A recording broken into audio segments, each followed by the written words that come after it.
Fala aí, galera. Então, estamos aqui para mais uma aula de física para a turma da UERJ, tá? Mais uma aula de física voltada para a turma da UERJ da manhã, tá? Mais uma vez, sempre coloco esse cronograma aqui para gente sempre se lembrar do que nós estudamos nas aulas anteriores, tá? Esse dia 7 de abril foi um dia muito importante, onde nós conseguimos trabalhar bastante coisa, tá? Muitos detalhes relacionados a 4 tipos de movimento, tá? Que é a queda livre, o lançamento vertical para cima, tá?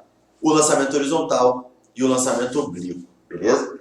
O que nós temos estudado? Porque a gente começou estudando as partes básicas da física, né? Bem o iniciozinho, que vocês precisam muito saber, que é o algarismo significativo, arredondamento, ordem de grandeza, notação científica e vetores. Mas assim que nós terminamos vetores, nós começamos a estudar a cinemática, né? Cinemática é um tópico ali muito importante na física, cai muitas questões e a cinemática é a parte da física responsável por estudar o movimento dos corpos, né? Não é a parte da física responsável por estudar a causa do movimento, mas sim de estudar o movimento em si. Então nós estamos pegando alguns tipos de movimento para poder estudar dentro da cinemática, beleza? Então, o primeiro movimento foi o MRU, um movimento que acontece em linha reta e que a sua velocidade é uniforme. Tivemos o MRUV, onde a velocidade varia, nós temos ali o fator aceleração, vimos gráficos, tá? E no dia 7/4, na verdade acho que não foi 7/4 não, essa data está errada, tá? Acho que foi dia 14 de abril que nós vimos essa parte aqui, tá? 4 tipos de movimentos muito importantes que caem muito nas provas de vestibular, principalmente da UERJ, beleza? Na semana passada nós não tivemos aula, foi no dia 21 de abril, feriado Tiradentes, e hoje nós vamos praticamente fechar a parte de cinemática, tá? Nós vamos encerrar ali a parte de cinemática da física, vamos encerrar o estudo dos movimentos dos corpos, beleza? Mas lembrando, vocês vão ter que levar esses conhecimentos para muito mais para frente, tá? Para praticamente todos os conteúdos que nós virmos, vocês vão ter que levar esses conhecimentos aí, tá? Então nós vamos fechar a cinemática hoje vendo mais um tipo de movimento, tá? Que é muito interessante também. E para a semana que vem já entrarmos na dinâmica, né? Para podermos entrar lá na parte de leis de Newton, primeira, segunda e terceira leis de Newton, forças, e vamos seguir em frente, tá? Vamos começar aqui. Como é que nós podemos começar a aula de hoje? Gostaria de comentar um pouco sobre a cinemática vetorial, tá? Por que cinemática vetorial? Porque tudo que nós estudamos até hoje relacionados à cinemática foi uma visão escalar, né? Nós estávamos muito preocupados com os valores, beleza? Sendo que eu gostaria de diferenciar um pouco para vocês a cinemática vetorial da cinemática escalar, beleza? Então, por exemplo, eu peguei um exemplo aqui para vocês de um corpo qualquer, seja um carro, seja você, seja um trem, seja um cachorro, mas aqui eu representei esse corpo por uma esfera, beleza? E esse corpo ele percorreu uma trajetória. E essa é a trajetória do corpo, ok? Foi essa curva aqui que eu criei no meu exemplo. O corpo percorreu essa trajetória, beleza?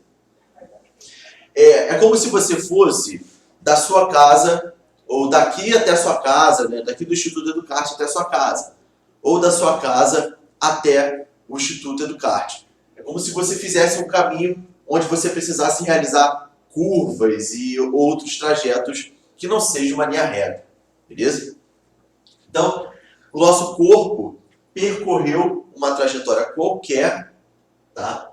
E essa trajetória, eu coloquei essa trajetória medida em metros no meu exemplo, tá? Uma trajetória medida em metros. Se eu medir, no meu exemplo,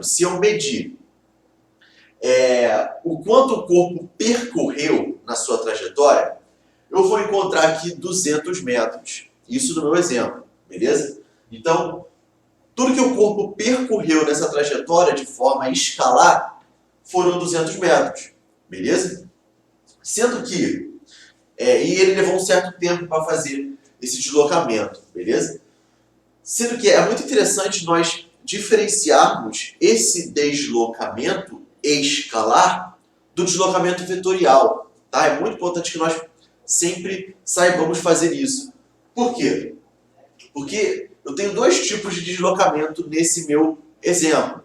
Eu tenho deslocamento escalar e eu tenho deslocamento vetorial. O deslocamento escalar é justamente quanto que o corpo vai ter que percorrer, tá? Então, o corpo percorre 200 metros.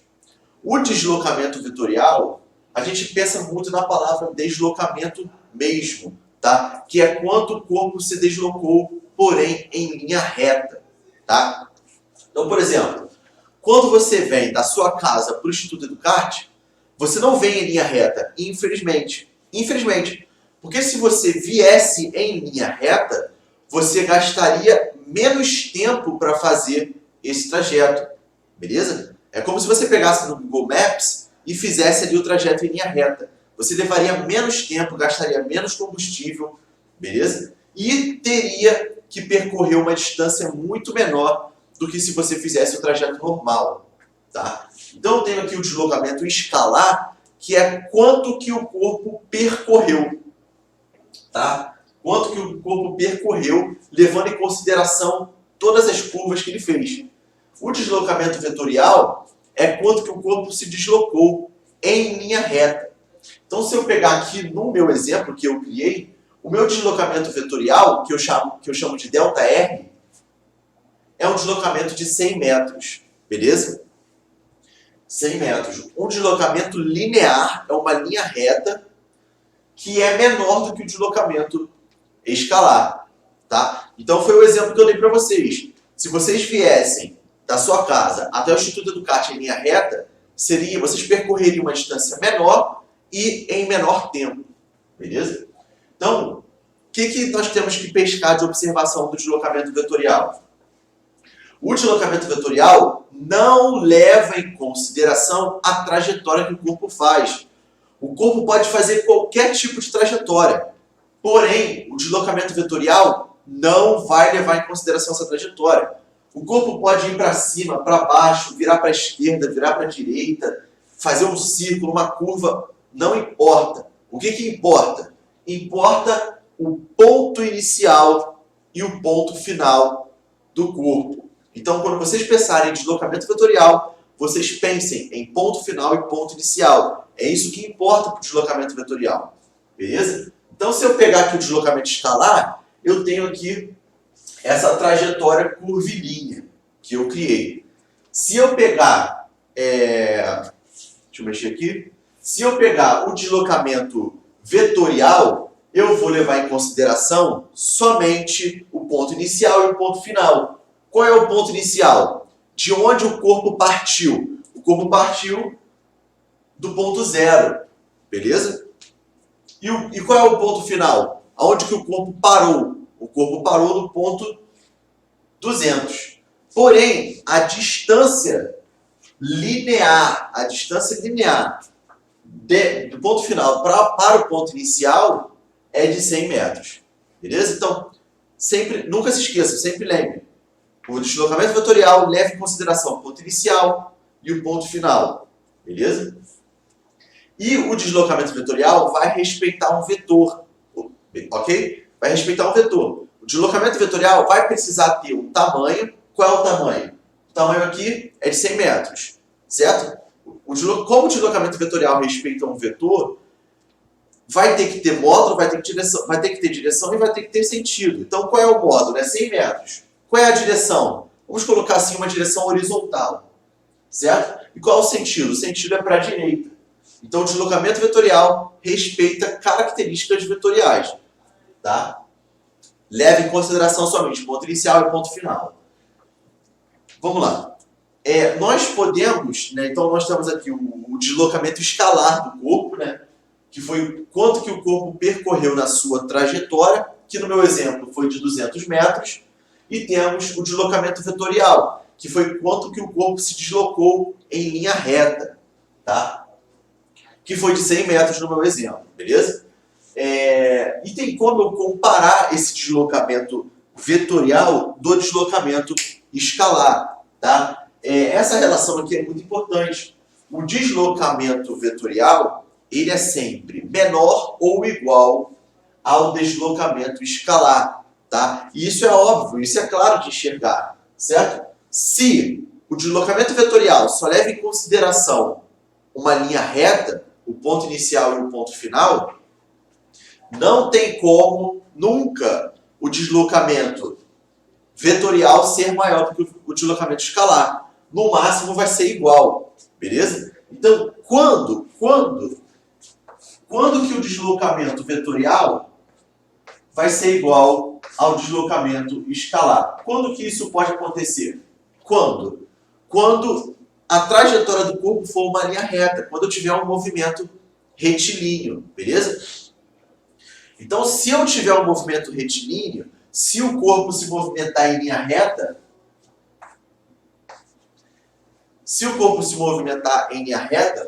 o deslocamento escalar vai ser o próprio deslocamento vetorial. Então, eu tenho aqui a igualdade entre esses dois termos, beleza?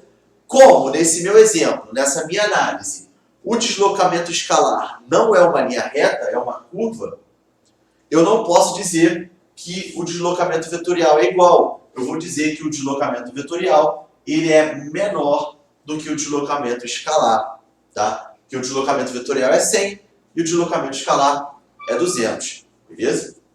Então é muito importante vocês saberem diferenciar esse deslocamento vetorial do deslocamento escalar de um corpo, beleza? Vamos ver aqui, vamos lembrar de uma coisa, porque olha só, se eu tenho deslocamento escalar em um determinado tempo, eu tenho uma velocidade média escalar para esse corpo, né? Se o corpo se deslocou escalarmente em um determinado tempo, o corpo leva um tempo para fazer esse deslocamento. Então, se eu fizer essa razão, se eu fizer essa divisão, eu encontro o fator velocidade média. Vocês podem pensar de forma análoga para uma velocidade vetorial, certo? Então, vai surgir aqui um novo termo para vocês, que é a velocidade vetorial média, ou vetor velocidade média, tá? Como é que nós podemos pensar nisso? Ora, a velocidade escalar média, ela é a razão do deslocamento escalar dividido pelo tempo que o corpo leva para fazer esse deslocamento, tá? Então, se eu pensar de forma vetorial, também eu posso fazer uma analogia. Eu posso fazer que o deslocamento vetorial de um corpo vai ser, no caso, o módulo do deslocamento vetorial vai ser o módulo do deslocamento escalar dividido pelo tempo, ok? Do deslocamento vetorial dividido pelo tempo. Então, por que módulo? Porque eu só estou preocupado com o valor, tá? Quando eu penso no módulo de um vetor, eu só quero o tamanho dele, por exemplo, de 100 metros, tá? O tamanho dele, nesse meu exemplo, vai ser 100. Eu só estou preocupado com o tamanho, por isso que eu coloco o módulo, tá? Então, se eu tenho um deslocamento escalar, eu posso ter uma velocidade média escalar, beleza? Se eu tenho um deslocamento vetorial, eu também terei uma velocidade média vetorial. Porém, essa velocidade média vetorial vai levar em consideração o deslocamento vetorial, tá? Vai levar em consideração o tamanho desse vetor, beleza? Então não tem muito mistério, ok? É uma consequência. Se existe deslocamento vetorial, vai existir velocidade média vetorial, tá? Vamos lá. O que eu coloquei aqui também como análise para vocês? Quando um corpo realiza uma trajetória, um deslocamento, o corpo possui uma velocidade, certo? Independente do deslocamento, independente do tipo de deslocamento. Pode ser deslocamento escalar, pode ser deslocamento vetorial, tá? Quando o corpo realiza um deslocamento em um determinado tempo, ele vai ter a velocidade dele, ok? Só que a velocidade é uma grandeza vetorial, não se esqueçam. Então o corpo vai possuir um vetor velocidade a todo momento. Então o corpo sempre vai levar consigo um vetor velocidade. Sendo que esse vetor velocidade, ele muda de direção e sentido a todo instante, dependendo do tipo de trajetória que ele fizer, tá? Então, por exemplo, se eu tiver uma trajetória em linha reta, né? Se eu tiver uma trajetória em linha reta, o corpo não vai mudar de direção. No máximo, ele pode mudar de sentido. Porque, olha só, a direção que eu tenho aqui é uma direção horizontal, que eu chamei de X, beleza? E essa direção tem dois sentidos. Tem o sentido para a direita e o sentido para a esquerda. Então, quando eu tenho um deslocamento em linha reta, eu não consigo mudar a direção do meu vetor velocidade. A direção vai ser sempre a direção de X. O que eu posso, no máximo, é mudar o sentido. Eu posso colocar para a direita ou eu posso colocar para a esquerda. Beleza? Então, só que aqui eu tenho um deslocamento muito irregular. Eu tenho aqui uma curva que faz com que esse corpo mude a direção do seu vetor velocidade a todo instante. Então, por exemplo, lá no início, olha como é que está o vetor velocidade do corpo, né? Está nessa direção aqui e no sentido para cima, entre aspas, né? Quando eu chego lá no topo da curva, o vetor velocidade do corpo vai mudar novamente. Então eu tenho a direção horizontal, né, mais ou menos, e um sentido para a direita. Então percebam, o vetor velocidade de um corpo muda a todo momento, não é constante, tá? Beleza? E por que eu coloquei V para todo mundo? Porque nesse meu exemplo, o corpo possui uma velocidade constante. Então, por exemplo, valor numérico. Aqui é 20 km por hora, aqui também é 20 km por hora, aqui é 20 km por hora e também aqui vai ser 20 km por hora nesse meu exemplo. Então, por isso que eu coloquei V para todo mundo, tá? Porém, se você pensar na direção e no sentido do vetor velocidade, está mudando a todo momento, a todo instante, tá? Então, nunca se esqueçam disso, beleza? Olha só esse outro exemplo aqui que eu coloquei para vocês. O exemplo de um movimento circular, movimento que nós vamos aprender daqui a pouquinho, é o último movimento que nós vamos estudar na cinemática, tá? Então, se eu tenho aqui um movimento circular, eu, consequentemente, também vou ter a mudança, né, do sentido e da direção do vetor velocidade. Então, eu tenho aqui um corpo que está se movendo numa trajetória circular no sentido horário, tá? No sentido lá do seu relógio de ponteiro. Então, lá em cima, lá no topo, eu coloquei V para todo mundo novamente, porque isso aqui é um movimento circular uniforme. Por que uniforme? Porque a velocidade do corpo não muda, ela é constante. Então, novamente, se eu pensar em exemplos, aqui é 10 km por hora, lá também é 10 km por hora, aqui também e aqui embaixo também. O que muda? Muda justamente o sentido e a direção do vetor velocidade. Então, percebam, o vetor velocidade do corpo está mudando a todo instante a sua direção e o seu sentido, beleza? Levem sempre isso em consideração, tá? Então vamos lá, olha só. O que eu quero apresentar como novo conceito para vocês? Isso é muito importante, tá? Já vi muitas questões, tanto teóricas quanto de cálculo, acerca da aceleração centrípeta, tá? Galera, vamos lá. O que eu tenho aqui? Eu tenho um movimento circular, beleza? E é um movimento circular uniforme. Por que é uniforme? Porque o valor da sua velocidade é sempre constante, tá?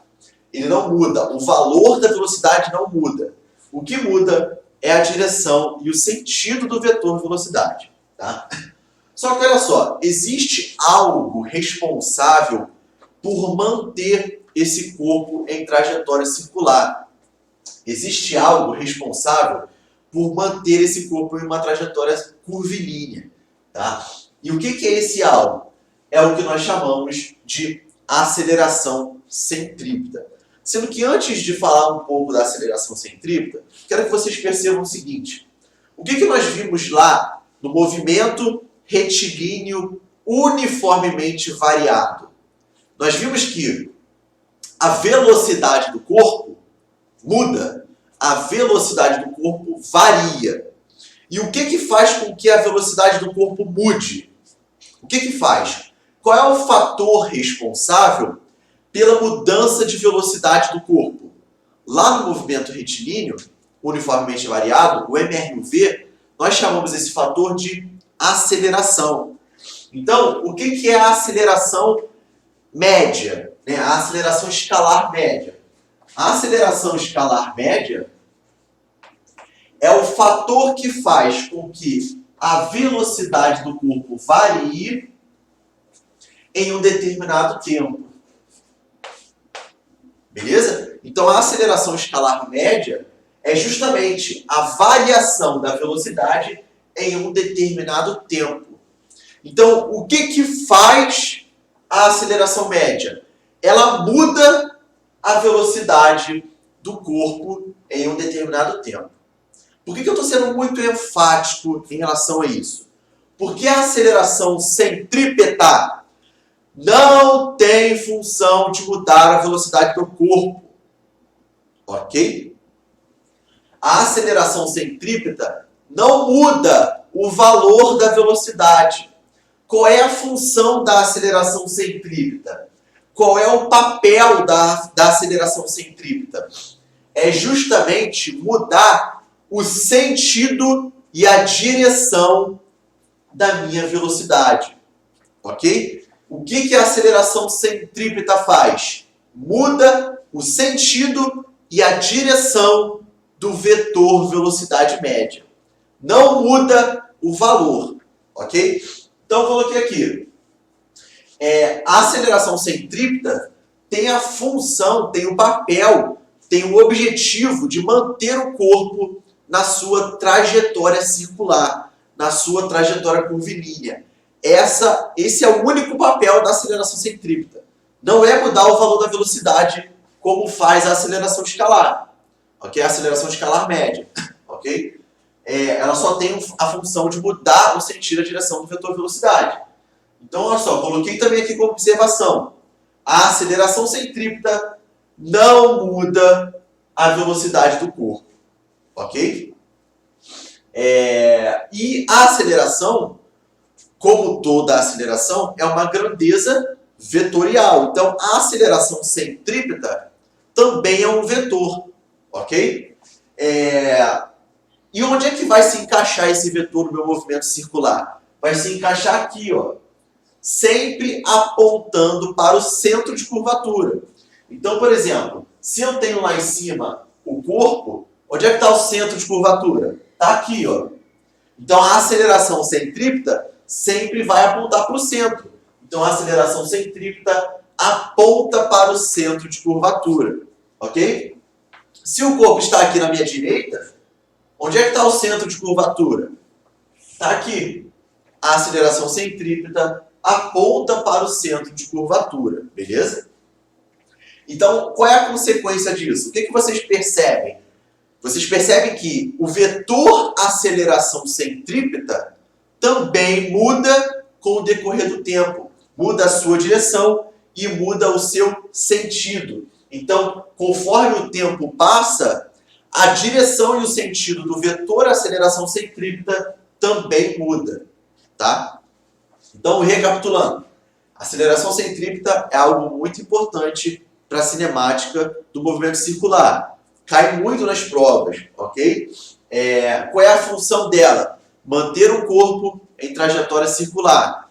O que ela faz? Muda a direção e o sentido do vetor velocidade. Ela não muda o valor dessa velocidade. Tá?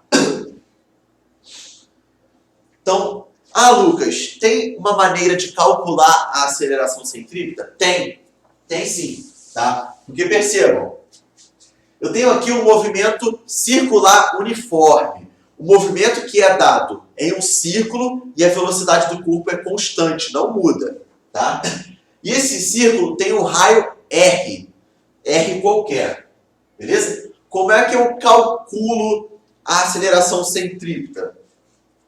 A aceleração centrípeta é a velocidade do corpo ao quadrado dividido pelo raio. Então, essa é a maneira, é a forma de calcularmos, né, o valor da aceleração centrípeta. Eu coloquei aqui para que vocês saibam diferenciar, tá? A aceleração escalar média muda o valor da velocidade do corpo em um determinado tempo, ok? A aceleração centrípeta não. Ela possui um valor e ela é calculada dessa maneira, v² sobre r, ok? Então percebam, a aceleração centrípeta é v² dividido pelo raio, tá? Então olha só, o que eu percebo? Que a aceleração centrípeta ela é diretamente proporcional à velocidade ao quadrado. Então quanto maior a velocidade, maior a aceleração centrípeta, tá? E eu percebo também que a aceleração centrípeta é inversamente proporcional ao raio. Então, quanto maior o raio de curvatura, menor a minha aceleração centrípeta, beleza? Então fica aí esse conceito para vocês que é muito importante, tá? O que nós vamos fazer agora? Nós vamos estudar o último movimento o último tipo de movimento da cinemática que é importante para vocês, tá? Estudamos MRU, MRUV, queda livre, lançamento vertical para cima, lançamento horizontal, lançamento oblíquo, tá?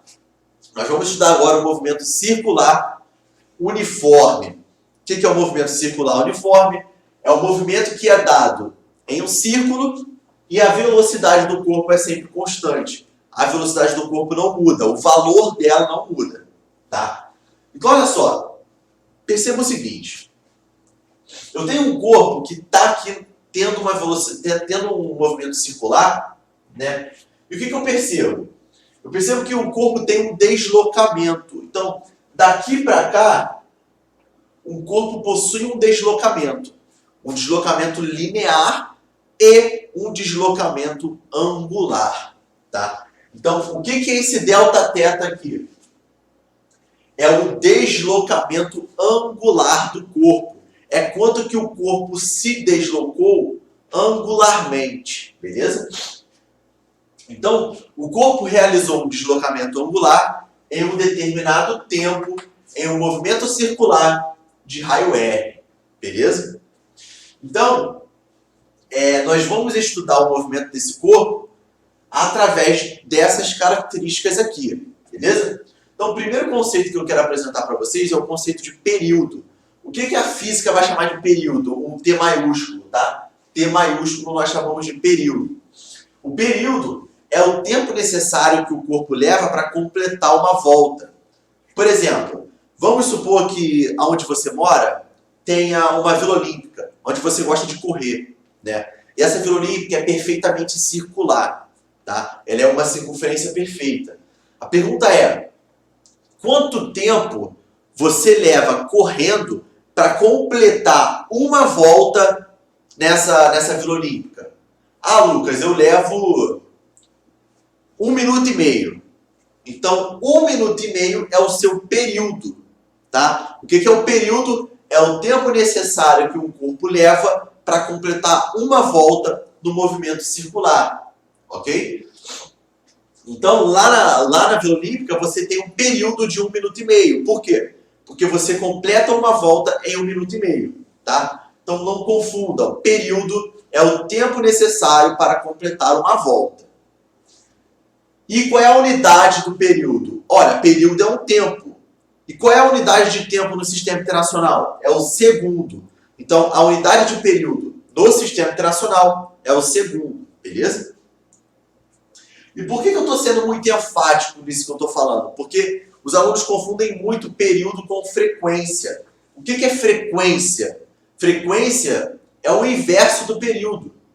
O período é o tempo necessário para completar uma volta. Beleza?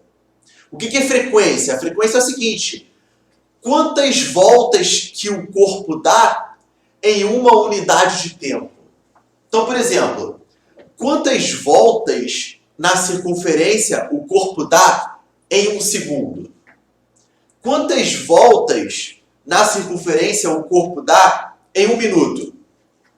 quantas voltas o corpo dá em uma hora. Então, isso é frequência, tá? Frequência é o número de voltas por unidade de tempo, independente dessa unidade, beleza? Então, não confundam período com frequência. Período, o tempo necessário para uma volta. Frequência, quantas voltas o corpo dá em uma unidade de tempo, beleza? Então, a frequência, que eu chamo de F minúsculo, vai ser o meu número de voltas, dividido por um certo tempo, beleza? A frequência vai ter uma unidade de Hertz, nós chamamos de Hertz, tá? H maiúsculo, Z minúsculo, Hertz, beleza? Essa é a unidade de frequência, né, no caso, no Sistema Internacional. E o que é o Hertz? Ora, a unidade Hertz, ela é o inverso da unidade de tempo. Por quê? Porque isso aqui é um número de voltas. O que é um número de voltas? É um número qualquer. Então, por exemplo, isso aqui é um número qualquer N. Beleza? E o que é o ΔT? O ΔT é uma grandeza de tempo. Qual é a unidade de tempo no Sistema Internacional? Segundo. Então, eu tenho aqui a unidade de segundo. Beleza? Então, se eu colocar aqui para N igual a 1, a unidade de Hertz é 1 sobre segundo. É o inverso da unidade de tempo. Beleza? Então, no Sistema Internacional, a unidade de frequência é Hertz. Beleza? E olha só, eu coloquei aqui como observação que 1 Hertz, uma unidade de Hertz, ela é 1 RPS. O que a física chama de RPS? Rotações por segundo. Tá? Então, o que quer dizer 1 Hertz? Quer dizer que o corpo completa uma volta em 1 segundo. Beleza? O que quer dizer 5 Hertz? Significa que o corpo completa 5 voltas em 1 segundo. Beleza? O que quer dizer 100 Hertz? Quer dizer que o corpo completa 100 voltas em 1 segundo. Tá? Então, Hertz é a unidade de frequência do Sistema Internacional. Então, não confundam período com frequência. Isso é muito comum de vocês confundirem, beleza? Então, vamos lá. Vamos ver aqui algumas transformações. Na verdade, uma transformação só que é muito comum que vocês compreendam, tá? Porque, olha só, muitas vezes aparecem algumas unidades que é o RPM e o RPS. O que é o RPM? É rotações por minuto, ou seja, quantas voltas o corpo dá em 1 minuto. O que é o Hertz? É o RPS, é quantas voltas o corpo dá em 1 segundo, beleza? Então, em muitas ocasiões, vocês vão ter a necessidade de fazer essas transformações de RPM para RPS, tá? Ou para Hertz, tanto faz, tá? Então, para eu transformar de RPM para Hertz, eu vou pegar um número e vou dividir por 60, beleza? Para eu transformar de Hertz para RPM, eu vou pegar o número e vou multiplicar por 60, beleza? Não tem muito mistério. Então, não confundam período com frequência, não confundam as unidades, beleza? Então, olha só. Deixa eu ver aqui. Tem uma relação muito importante entre período e frequência, tá? Lembrem, o que eu falei? A frequência é o número de voltas sobre o tempo, tá? Então, olha só, esse tempo aqui é o nosso período. É o tempo para dar uma volta, certo? Então, eu tenho aqui que a frequência é o inverso do período, certo? Então, a minha frequência é o inverso do período. Vocês podem pensar nessa relação de várias formas. Você pode pensar, a frequência é o inverso do período. Da mesma forma, vocês podem multiplicar cruzado aqui e chegar à seguinte conclusão, que o período vezes a frequência vale 1, beleza? Porque se eu multiplicar cruzado aqui, ó, eu encontro o valor 1. F vezes T vai ser 1, tá? E eu posso chegar à conclusão também, se eu quiser isolar o período, que o período é o inverso da frequência. Então vocês podem pensar nessa relação entre período e frequência de diversas maneiras, beleza? A frequência é o inverso do período, o período é o inverso da frequência também, ou o produto entre período e frequência vale 1, ok? Então olha só, percebam o seguinte, quando eu tenho lá no meu movimento escalar, no meu deslocamento escalar, né? Se eu realizo um deslocamento escalar, na verdade um ΔS, né? Um deslocamento escalar em um determinado tempo, isso significa que eu tive uma velocidade média, beleza? Então eu tenho aqui a minha velocidade média. Sendo que quando eu estudo o movimento circular, é muito interessante estudarmos esse movimento do ponto de vista angular da coisa. Então o que eu tenho aqui? Eu percebo que um corpo produz, né, ele possui um deslocamento angular em um determinado tempo. Olha só que interessante. O corpo realizou um deslocamento angular em um determinado tempo. Então eu posso fazer essa relação aqui também, tá? Eu posso fazer a relação de deslocamento pelo tempo. E se eu fizer a relação deslocamento angular Δθ pelo tempo ΔT, eu tenho o que eu chamo de velocidade angular média. Então, mais um conceito aí para vocês. Esse W aqui, que parece o W lá da marca Wilson, a marca esportiva, a gente chama de ômega. É a letra grega, a letra do alfabeto grego, ômega. Então, ômega vai ser a nossa velocidade angular média, tá? E como toda velocidade, esse ômega vai ser um deslocamento dividido por um tempo.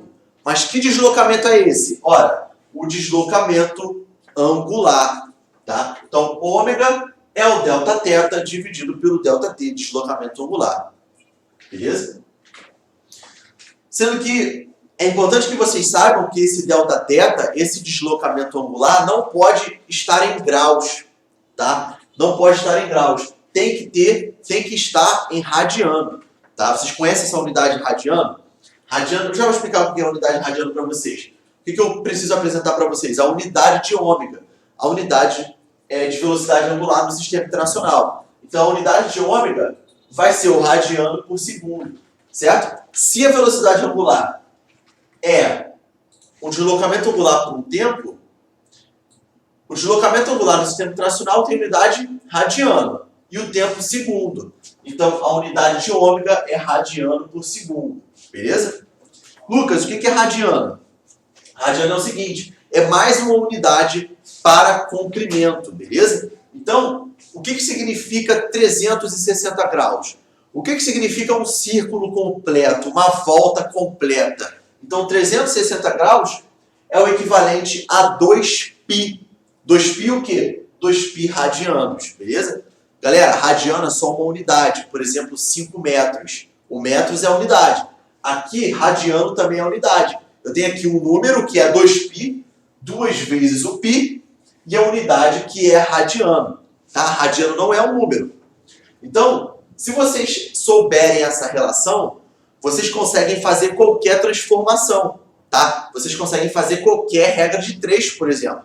Então, se 360 graus é 2π radiano, por exemplo, quanto que vale 100 graus em radiano? É só fazer a regra de 3. 360 é 2π radiano. 100 graus vai ser x. Então, você faz a regra de 3 e encontra a transformação perfeitamente. Beleza? Não tem mistério. Então, é importante que vocês saibam esse radiano, porque o Δθ tem que estar em radiano. Tá? Então, olha só.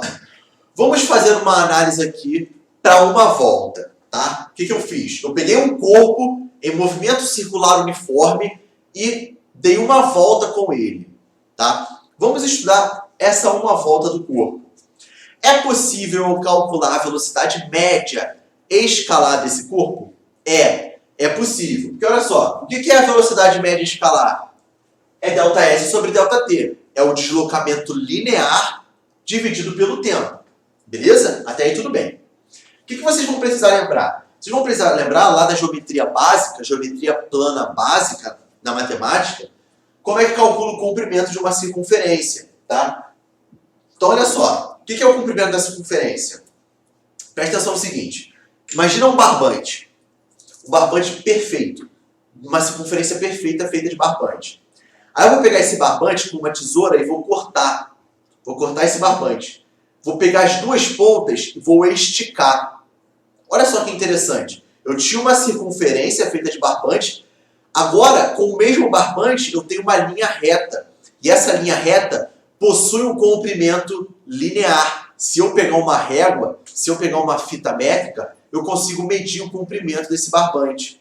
Então, esse comprimento é chamado de comprimento da circunferência. Se eu pegar o barbante, que era uma circunferência perfeita, cortar e esticar, esse é o comprimento da circunferência. E quanto que vale o comprimento da circunferência? O comprimento da circunferência ele é calculado pelo produto de 2 vezes o π vezes o raio dessa circunferência. Tá? Então, se eu pegar o barbante, cortar e esticar, quanto que mede? 2 vezes π vezes o raio que essa circunferência tinha feita de barbante. Ok? Então, o que eu fiz aqui? Se o corpo deu uma volta, o corpo percorreu um comprimento de circunferência, concorda? Se ele deu uma volta completa, ele percorreu um comprimento de circunferência. Então eu pego o ΔS e substituo por 2πr, que é um comprimento de circunferência, dividido pelo tempo. Tá? Olha o que eu fiz aqui. Eu vou explicitar o tempo. O que eu fiz? Eu peguei 2 vezes π vezes r vezes o inverso do tempo. Olha só que interessante. Por quê? Porque eu só peguei esse tempo aqui e separei para poder mostrar uma coisa para vocês. Mostrar o quê? Que esse inverso do tempo aqui, ó. O que é isso, galera? Inverso do período. É a frequência. Então, 2πr vezes a frequência do corpo. Então, eu tenho várias relações aqui interessantíssimas, tá? Eu tenho a velocidade média, que é o deslocamento linear pelo tempo. Para uma volta, esse deslocamento linear é de 2πr, beleza? Sendo que é 2πr dividido pelo tempo. Se eu explicitar o tempo, fica 2πr vezes o inverso do período, tá? Isso aqui é igual a 2πrf, beleza? Se eu substituir isso aqui por f. Então, no final das contas, eu posso calcular a velocidade média como 2πrf, beleza? Olha o que eu vou fazer também para o ômega, tá? Olha só. O que é o ômega? Velocidade média angular. O que é a velocidade média angular? É o deslocamento angular em um determinado tempo. Então eu escrevo deslocamento angular por um determinado tempo. Quanto que o corpo percorreu? Eu estou estudando uma volta. Então, em radiano, quanto que foi o deslocamento do corpo para uma volta? 2π, né? Lembram? 360 graus, ó, 360 graus é igual a 2π radiano. Radiano é só a unidade, ok? Então, 360 graus é 2π. Então, eu pego esse deslocamento angular e substituo por 2π, ok? Por quê? Porque 2π é uma volta completa. E aí eu vou novamente explicitar esse 1 sobre ΔT, tá? Então fica 2π vezes 1 sobre t. Aqui eu errei, tá? Aqui é 2π vezes 1 sobre t. T maiúsculo, beleza? O que é 1 sobre t? É frequência. O inverso do período é a frequência. Então o ômega também pode ser calculado por 2πf, ok? Então temos aí relações para a velocidade média escalar e para a velocidade média angular, ok? Vamos lá. Então olha só, no final das contas, galera, por que nós vimos isso? Porque no movimento circular uniforme tem uma relação importantíssima que vocês precisam saber, beleza? Então, olha só.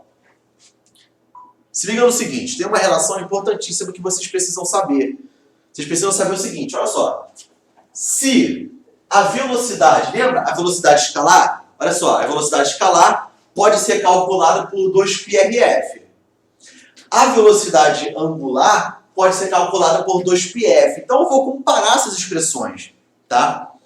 A velocidade escalar é 2πrf.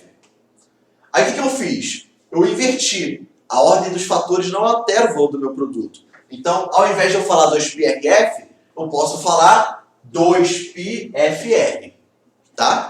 E o deslocamento angular?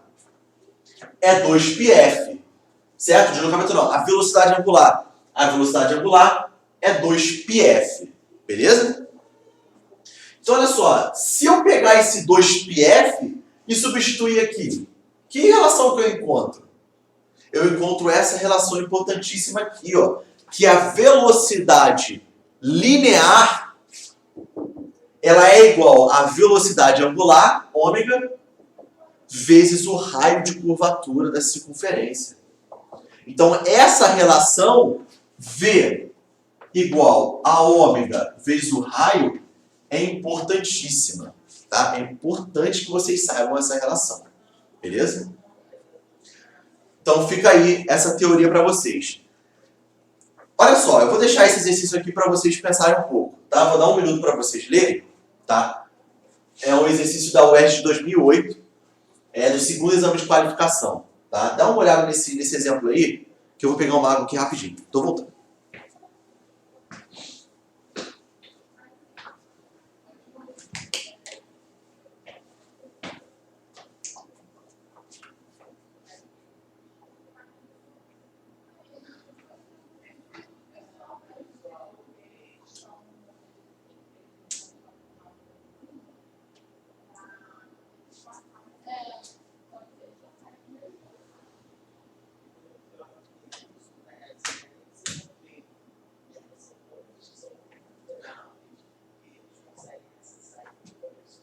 Então, olha só, galera, olha só, esse problema é muito legal, tá? O que ele tem aqui? Um feixe de raios paralelos de luz é interrompido pelo movimento de 3 pás de um ventilador, tá? Essa interrupção gera uma série de pulsos luminosos. Porque olha só, eu tenho aqui um emissor de luz. Isso aqui em azul é um emissor de luz. É como se fosse um laser, aquele laser que você brinca lá na sua casa, tá? Então eu fico com o laser apontado enquanto o ventilador gira, beleza? Sendo que vai existir momentos que o ventilador vai tampar esse laser e o laser não vai conseguir passar por esse ventilador, tá? Então, essa interrupção gera uma série de pulsos luminosos. O que seriam pulsos luminosos? É o tempo que a luz pega aqui na minha parede, beleza? Então, por exemplo, toda vez que eu tiver um espaço vazio no meu ventilador, eu vou ter um pulso luminoso. E esse pulso luminoso vai ter um tempo de duração, beleza? Por que vai ter um tempo de duração? Porque, por exemplo, vamos supor que tenha passado essa pá aqui. Então a pá passou, veio o espaço aberto.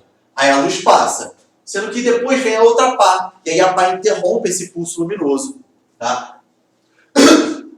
Admita que as pás e as aberturas entre elas têm uma forma de trapézios circulares de mesma área, como ilustrado abaixo. Então as pás formam um trapézio. Cada pá verde dessa forma um trapézio. E cada espaço aberto também forma um trapézio. E esses trapézios são regulares e iguais, beleza? Então, olha só, eu tenho no total 6 trapézios, né? Que eu tenho 3 pás e 3 espaços vazios.